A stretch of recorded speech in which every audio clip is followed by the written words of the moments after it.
Тази музика от много дълбоко извира от душата на изпълнителя и когато усещанията на изпълнителя и на слушателя се срещнат, се получава действително едно вълшебство и в него се съдържа смисъла от музицирането на тази музика.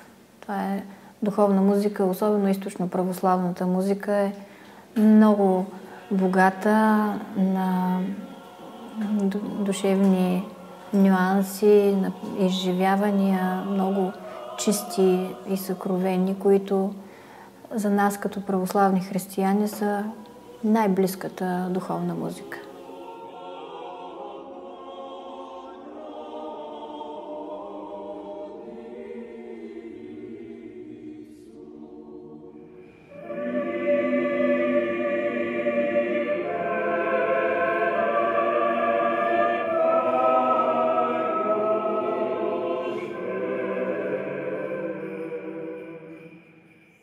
Всяка неделя в столичния храм Свети Кирил и Методий едноименният хор, основан от Боряна Найденова, рисува невидими картини.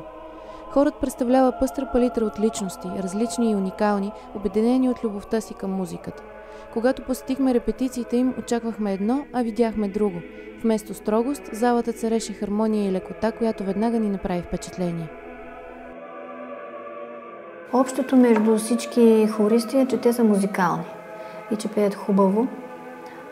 Всичко останало, което ги прави различни помежду им, придава на хора един колорит, който много хора казват, че е специфичен за нашия състав.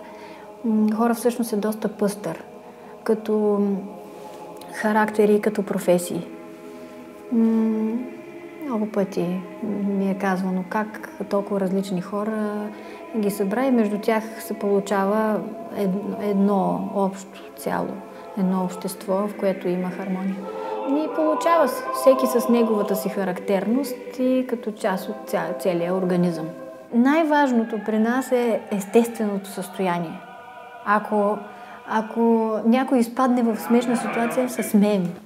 Те са живи струни, хората, и реагират на всичко. Много често идват изморени, изнервени или ядосани по някаква причина.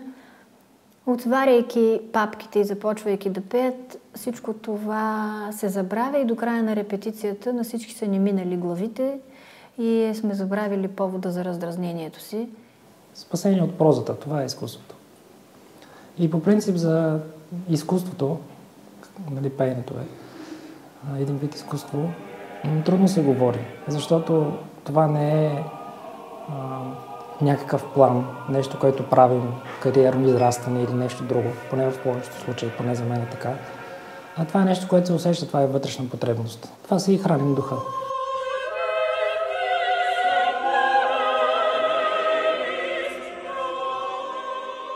В репертуара на хора присъстват предимно произведения на източно-православната църковна музика, но сред изпълненията му се срещат западноевропейска музика, български фолклор, както и съвременни произведения.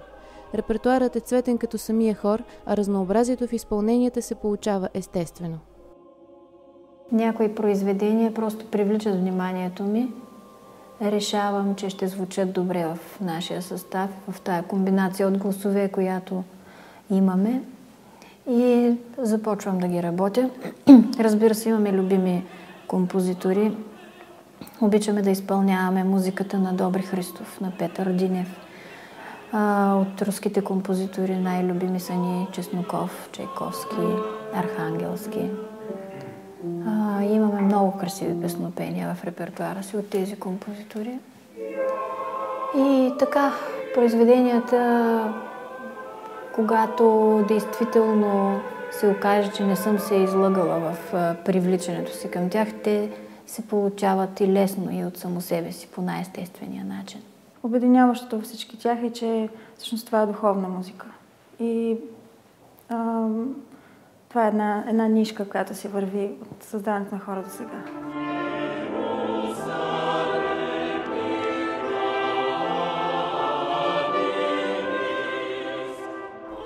През декември хор Свети Кирил и Методий изнесе концерт в Националния археологически музей, озаглавен In Sacris Europae.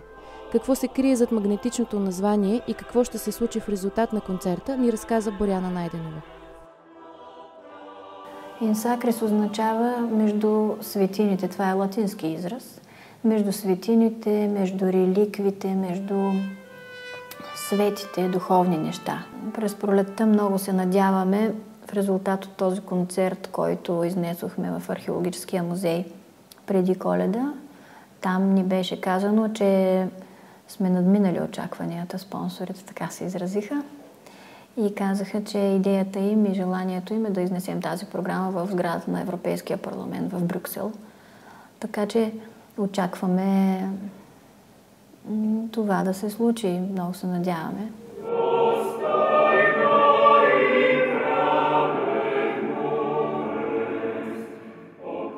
За нас е много важно мнението на хората, които не са музиканти по професия и които казват: аз не разбирам, обаче усещам това и това. Това за мен е най-важната преценка, защото професионалистът музикант, той се аргументира много ясно и много точно, но той възприема нещата по схема, той очаква, знае къде какво се случва. Но не винаги това има връзка с усещанията. А ако едно музикално изпълнение не предизвиква усещания, то е лишено от дух и от нещо, което да ти предизвика онова треперене под лъжичката, то няма смисъл. Голям.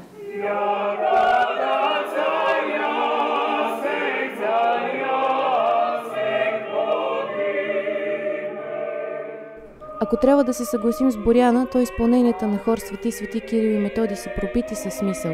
Когато ги слушаш, още неизписаните стени на храма сякаш оживяват, а духът ти се извисява високо над купола, докосвайки небето.